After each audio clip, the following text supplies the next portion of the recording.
আজ আদিবাসী দিবসের সূচনায় মুখ্যমন্ত্রী মমতা বন্দ্যোপাধ্যায়। রাজ্যের উদ্যোগে 4 দিন ধরে আদিবাসী দিবস। চলতি বছর প্রথমবার 4 দিন ধরে আদিবাসী দিবস। 7 থেকে 10 অগস্ট রাজ্যের উদ্যোগে আদিবাসী দিবস। 9 তারিখ মূল অনুষ্ঠানের আগে আজ সূচনা। দুপুরে ঝাড়গ্রাম স্টেডিয়াম থেকে আদিবাসী দিবসের সূচনা।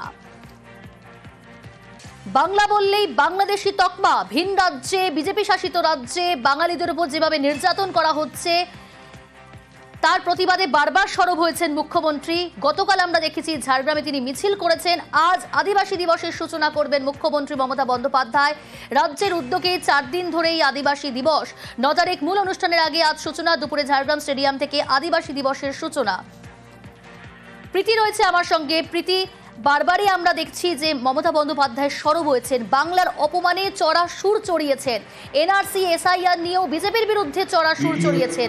গতকাল ঝাড়গ্রামের সভা থেকে কমিশনকেও চ্যালেঞ্জ জানিয়েছেন।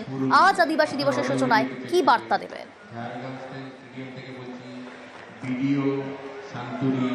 দেখো, দুটো বিষয় কিন্তু আলাদা।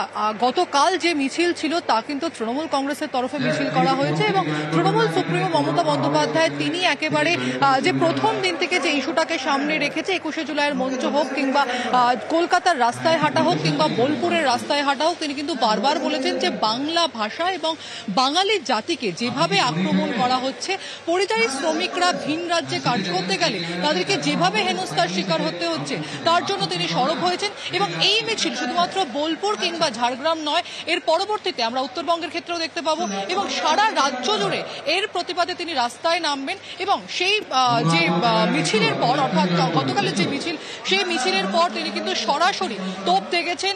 একেবারে তিনি বলেছেন যে বাংলা ভাষা এবং বাঙালি জাতিকে যারা আক্রমণ করছেন, যাদেরকে বাংলাদেশি হিসেবে তকমা দেওয়া হচ্ছে, তারা এ রাজ্যের বাসিন্দা, তাদেরকে কিভাবে অপমান করা হচ্ছে। এবং তোমার আরেকটা বিষয় জানিয়ে রাখি, আজকের যে অনুষ্ঠান তা কিন্তু পুরোপুরি সরকারি অনুষ্ঠান এবং প্রতি বছর এই দিনে আদিবাসী দিবস পালন করা হয় মেদিনীপুর কিংবা ঝাড়গ্রামে। এবছরে এই দিন অর্থাৎ 7ই অগস্ট এই আদিবাসী দিবস পালন হচ্ছে ঝাড়গ্রামের যে স্টেডিয়াম রয়েছে সেখানে। এবং মুখ্যমন্ত্রী মমতা বন্দ্যোপাধ্যায় তিনি উপস্থিত থাকবেন। সরকারি যে সমস্ত সুযোগ সুবিধা রয়েছে তা কিন্তু এই আদিবাসী সম্প্রদায়ের হাতে তুলে দেওয়া হবে। অর্থাৎ মেদিনীপুর, ঝাড়গ্রাম, আমরা জানি যে আদিবাসী অধ্যুষিত এলাকা, এখানে আদিবাসী সম্প্রদায়ের মানুষ বসবাস করেন। তাদেরকে সরকারি যে সমস্ত সুযোগ সুবিধা, তাদেরকে কিন্তু সেই সুযোগ সুবিধা হাতে পৌঁছে দেবেন মুখ্যমন্ত্রী মমতা বন্দ্যোপাধ্যায়। এবং আজকের যে অনুষ্ঠান, সেই অনুষ্ঠানের প্রস্তুতি ইতিমধ্যে চলছে। মঞ্চ বাঁধার কাজ হয়ে গেছে এবং যে সমস্ত মানুষ এখানে ইনভাইট রয়েছেন, যেমন যে সমস্ত স্থানীয় স্কুলগুলো রয়েছে তারা, সে সমস্ত ছাত্রছাত্রীরা, পড়ুয়ারা এখানে উপস্থিত হয়েছেন। মহিলাদের জন্য আলাদা করে বসার জায়গা করা হয়েছে। এই সরকারি প্রকল্পগুলোর কিয়স্ক করা হয়েছে যাতে যে কোনো ধরনের সমস্যা হলে সেই সমস্যার সমাধান এই কিয়স্কগুলোর মাধ্যমে করা যেতে পারে। প্রিয়াঙ্কা,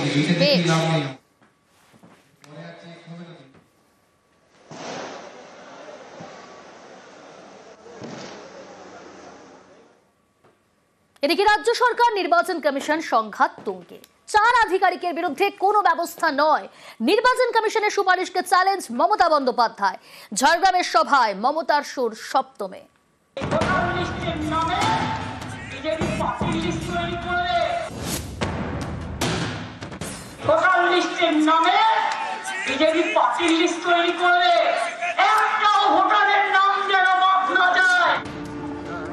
আগামী বছর রাজ্যে বিধানসভা নির্বাচন, তার আগে রাজ্য সরকার নির্বাচন কমিশন সংঘাত তুঙ্গে। ভোটার তালিকায় নাম তোলায় গাফিলতির অভিযোগ জমা পড়েছিল নির্বাচন কমিশনের কাছে। অভিযোগ খতিয়ে দেখার পর 4 আধিকারিকের বিরুদ্ধে ব্যবস্থা নেওয়ার সিদ্ধান্ত নেয় কমিশন। পূর্ব মেদিনীপুরের ময়না এবং দক্ষিণ 24 পরগনার বারুইপুর পূর্ব কেন্দ্রের 2 ইলেকটোরাল রেজিস্ট্রেশন অফিসার বা ইআরও এবং 2 অ্যাসিস্ট্যান্ট ইলেকটোরাল রেজিস্ট্রেশন অফিসার বা এইআরও, এরই মধ্যে 2 জন ডব্লিউবিসিএস অফিসার।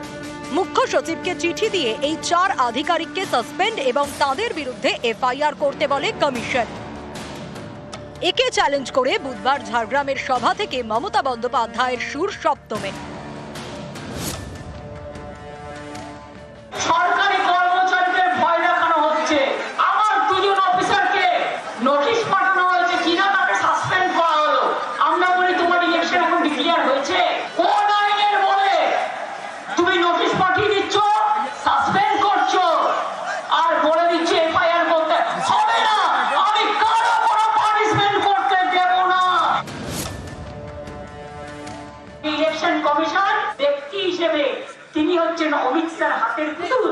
বিজেপির ভোট দেখলে বলে না, বিজেপির ভোট দেখলে অমিত শাহ দালালি করছো, আর হোম মিনিস্টার নিজেকে মনে করেন উনি যা বলবেন তাই হবে। ভোটের বিহারে ইতিমধ্যেই এসআইআর শুরু করেছে নির্বাচন কমিশন। বাদ গিয়েছে প্রায় 66 লক্ষ নাম।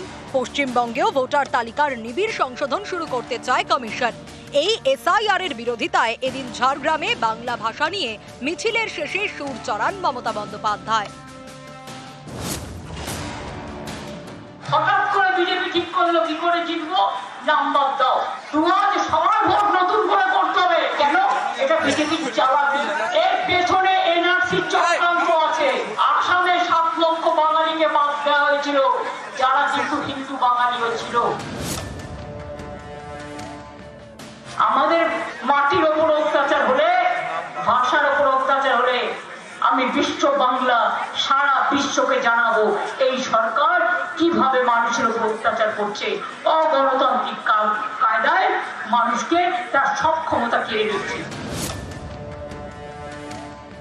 আপনি কাউকে ভোট দেবেন আপনার ব্যাপার, কিন্তু মনে রাখবেন ভোটার লিস্টে আপনার নাম না থাকলে, আর আমরা যদি না থাকি, ওরা কিন্তু আবার ওই আসামের ডিটেনশন ক্যাম্পের মতো বাংলার লোককে গুরগাঁওতেও আটকে রেখে দিয়েছে।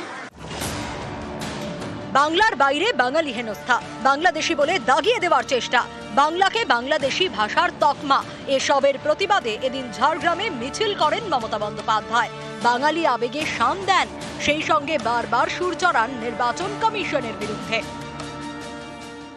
আমি যেদিন নিজে মনে করবো সেদিন আমাকে হাঁটতে পারবেন। আমি যেদিন নিজে মনে করবো না, আপনার লোকেরাও আমায় ভোট দেবে। তার কারণ তাদেরও ঠিকানা চাই, তাদেরও আশ্রয় চাই। রক্ত দেবো, কলিজা দেবো, কিন্তু বিনা যুদ্ধে 1 ইঞ্চি জমি আমরা ছাড়বো না। নিউজ 18 বাংলা। এসআইআর নিয়ে বুলডোজার হুঁশিয়ারি রাজ্যের বিরোধী দলনেতা শুভেন্দু অধিকারীর।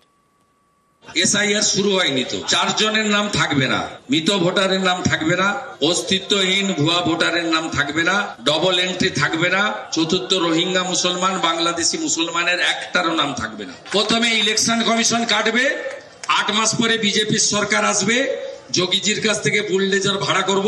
এপারে হাবড়া, অশোকনগর, ওদিকে গাইঘাটা, স্বরূপনগর, সব তো বর্ডার, বাগদা, সন্দেশখালী, হিঙ্গলগঞ্জ পাশে বর্ডার, এপাশ থেকে ছুড়বো, ওদিকে পড়বো।